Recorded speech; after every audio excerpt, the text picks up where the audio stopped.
अच्छा, एक गालिब जी, मेरे को आपसे एक और बात पूछनी थी। एक ये जो इवोल्यूशन की चार्ल्स डार्विन की थ्योरी है ना, ये मेरे को अभी हम्म दरअसल आज ही ये बात पता चली। कोई एनसीईआरटी कोई ग्रुप है, एक सत्यवान क्या तो हम्म नाम है उनका, उनके हेड का, उन्होंने इस थ्योरी को डिसअप्रूव किया है, ये कहकर कि कभी भी किसी भी मंकी को ह्यूमन बनते हुए नहीं देखा गया। ठीक है, वो तो मिलियंस ऑफ ईयर्स का होता है कि वो अलग बात है, हमारे अर्लिएस्ट एंसेस्टर्स फिश थे, वो सब अलग है। बट ये सेट कि चार्ल्स डार्विन की ये जो थ्योरी है, ये डिसअप्रूव उन्होंने करी है, और बोला गया है कि डायरेक्टली आया है ह्यूमन बीइंग। और इस पर एक बहुत सॉलिड डिबेट भी हुई हुई है जो न्यूज में भी आई है। तो मैं आपका व्यू जानना चाह रहा हूँ उस पे कि has he been disapproved, Charles Darwin? नहीं, चार्ल्स डार्विन तो पिछले 100-150 साल के अंदर उसकी पोजीशन तो और ज्यादा स्ट्रांगली सामने आ गई है। आप वो बंदा जो है ना, कोई अंधा ही होगा, या अंधा उसे कहेंगे, उसे गधा कहेंगे, क्योंकि मसला यह है कि एवोल्यूशन जो है over the course of at least millions of years होती है। इंसान की एवोल्यूशन को ना, इंसान का एंसेस्टर जो कि चिंपैंजी जैसा था, वो आज से 7 से 8 मिलियन साल पहले, यानी 70 से 80 लाख साल पहले था। ठीक है, लिगेंडर जो मरने से। इंसान का, हाँ, इतना पीछे था। तो मुझे बताएंगे वो 70 लाख साल पहले वो बंदा जिंदा था? वो तो जिंदा ही नहीं था ना। एक सिंपल सी बात है कि, एक बात है, अब एक देखें, ये बड़ी स्टूपिड बातें हैं ये, कि कोई ये क्लेम करे कि इंसान जो है वो एकदम किसी ने बना के भेजा था। चार्ल्स डार्विन की थ्योरी इस बात को कैसे डिबंक करती है? और अब तो हम उसे चार्ल्स डार्विन की थ्योरी कहते भी नहीं है, हम तो उसे एवोल्यूशन कहते हैं सिर्फ और सिर्फ। और Charles Darwin was the first one जिसने इस आइडिया को एक बड़े जबरदस्त तरीके से हमारे सामने पेश किया। चार्ल्स डार्विन से पहले भी लोग थे इसको मानने वाले, और चार्ल्स डार्विन के बाद तो इतना ज्यादा मटेरियल इकट्ठा हो चुका है कि अब कोई बात ही नहीं है। अब एक सिंपल बात है कि आपको अगर इंसान जो है वो अलहदा से क्रिएट किया गया है, तो हमें इंसान से मिलते जुलते इतने ज्यादा स्पीशीज के फॉसिल्स कैसे मिल जाते हैं? क्योंकि हमें तो बहुत सारे मिल जाते हैं। ठीक है, आज तो हमें निएंडरटॉल के फॉसिल्स, क्या हमारे पास निएंडरटॉल का डीएनए भी है अब। ठीक है, जिससे हम ये साबित कर चुके हैं कि निएंडरटॉल इंसान जैसे थे, but they were not human. ठीक है, फिर एक इसकी सिंपल सी बात है कि हमें अगर अगर आप ये समझें कि इंसान जो है वो तो इंडिविजुअली बना है, तो इंसान फिर पहले तो जमीन पे इंसान था ही नहीं, तो for the course of billions of years फिर जरूरत क्या थी? अगर आप ये समझते हैं कि इंसान को स्पेशल क्रिएट किया गया और जमीन आसमान इंसान के लिए क्रिएट की गई है, तो फिर बिलियंस ऑफ ईयर्स के लिए इस अर्थ को एग्जिस्ट करने की जरूरत क्या थी? फिर तो अगर खुदा में थोड़ी भी अकल होती तो वो क्या करता, एक फिक्स स्पीशीज बनाता, इंसान को बनाता और यहां पे रख देता। पीछे 65 मिलियन ईयर्स पहले डायनासोर जो मरे, उनके मरने का क्या फायदा था? हमारी स्टोरी में तो उनका कोई काम नहीं है। ठीक है, मगर मसला यह है कि सब चीजें सिर्फ एवोल्यूशनरी सेंस में ही मेक सेंस करती हैं। हमारे पास इस वक्त एटलीस्ट 25 होमिनिड स्पीशीज के फॉसिल्स हैं। हमारे पास कम अज कम 5 से 6 होमिनिड स्पीशीज का अब डीएनए है। ठीक है, और उस डीएनए की बेस पे हम उनके और अपने डिफरेंसेस क्रिएट कर चुके हैं। और ये मैं आपको बात बता दूं, आज मैं एक प्रिडिक्शन भी कर दूं, जो कि मैं कोई पहला नहीं हूं प्रिडिक्शन ये कर रहा। आज से 100-150 साल बाद इंसान निएंडरटॉल्स को क्रिएट भी करके देख चुका होगा। इस वक्त वो स्पीशीज जो आज से 12-14 हजार साल पहले एक्सटिंक्ट हो गए थे, वूली मैमथ, वूली राइनोज, इसके अलावा मैमथ हाथी, ये सारे के सारे लोग द लॉन्ग टेल हॉपिंग माइस भी एक एनिमल है जो एक्सटिंक्ट हो गया था, एक माइस। उनको सबको एक्सटिंक्शन से वापस लाने की कोशिशें शुरू की जा चुकी हैं, और अगले 30 से 40 साल में लोग एक्सटिंक्ट मैमल्स को वापस आता हुआ देखेंगे।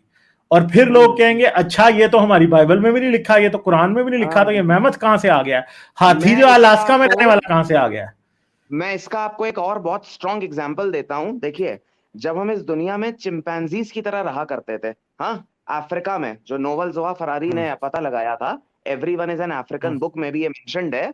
ठीक है, अब आप ऐसे समझिए कि एक चिंपैंजी है, हमारे इंसेक्टर्स, उस चिंपैंजी के सामने अगर हम जेम्स वेब टेलीस्कोप को लॉन्च करें और जो ऑपरेशंस आज वो कर रहा है और 5 साल तक उसका जो है पूरा करने का वो करें, तो वो उसके 0.001% पार्ट को भी नहीं समझ पाएगा। ठीक है, तो ह्यूमन बीइंग के डेवलपमेंट का आप स्टेटस देखिए क्या है।